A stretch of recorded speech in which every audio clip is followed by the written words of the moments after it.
Hello दोस्तों, कैसे हैं आप सब। आज की हमारी कहानी है सास को सबक। माँ जी, जब आप मंदिर गई थी तो पापा का फ़ोन आया था। उनका मुझसे मिलने को मन कर रहा है। क्या मैं 2-4 दिन के लिए मायके चली जाऊं? अपनी सास गोमती जी के सामने नाश्ते की प्लेट रखते हुए काजल ने कहा। गोमती जी मुंह बनाते हुए बोली कि जब तुम बाप बेटी ने मिलने का मन बना ही लिया है तो यह पूछने की औपचारिकता किस लिए कर रही हो।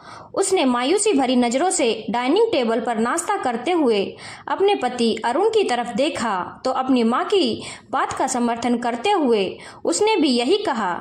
सही तो कह रही है माँ, तुम्हारे पापा को माँ की अनुमति भी लेनी चाहिए थी और हमारे घर बेटी को ससुराल में लेने भाई को आना पड़ता है, लेकिन मेरे भाई के कॉलेज में इंजीनियरिंग के प्लेसमेंट चल रहे हैं, वो नहीं आ सकता। काजल बोली।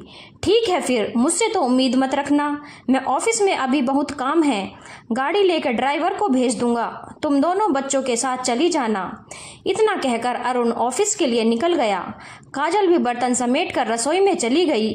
उसकी आंखों से झरझर आंसू बह रहे थे। यह आज की बात नहीं थी। वह जब भी अपने मायके जाने के लिए कहती थी कोई ना कोई बात अक्सर हो ही जाती थी। शादी के 8 साल बाद भी उसे ऐसा लगता कि जब मैं अरुण के परिवार को अपना परिवार समझती हूँ तो अरुण मेरे परिवार को अपना परिवार क्यों नहीं समझते। बच्चे अपने नानी नाना के पास से आते थे तो भी उसकी सास यही कहा करती थी कि नानी के घर जाकर बच्चे बहुत दुबले हो जाते हैं, काला रंग पड़ जाता है। क्या वहाँ पर इनका ध्यान नहीं रखा जाता।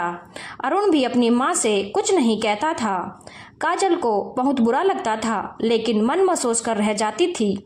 अगले दिन वह अपने मायके चली जाती है। उसे अकेली आया देख उसके मम्मी पापा अपने दामाद के विषय में पूछते हैं तो वह ऑफिस में व्यस्तता का बहाना बना देती है।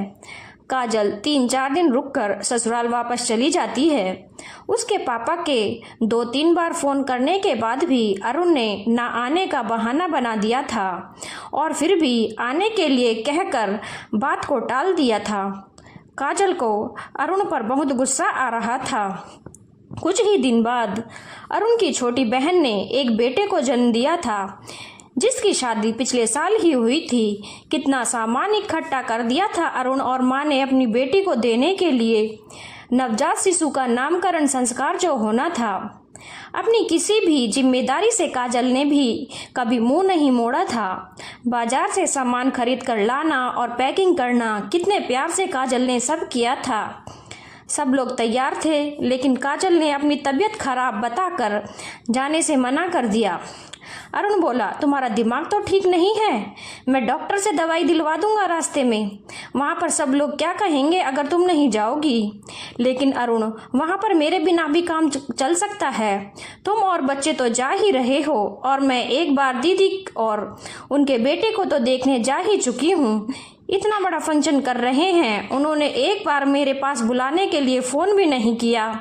आखिर हूँ तो मैं उनकी बड़ी भाभी ही ना। बहू, उसका फ़ोन मेरे पास आ गया था। घर के हर सदस्य को अलग अलग तो फ़ोन नहीं हो सकता ना। गोमती जी काजल की बात का जवाब देते हुए बोली। लेकिन अरुण समझ चुका था काजल क्या कहना चाहती है।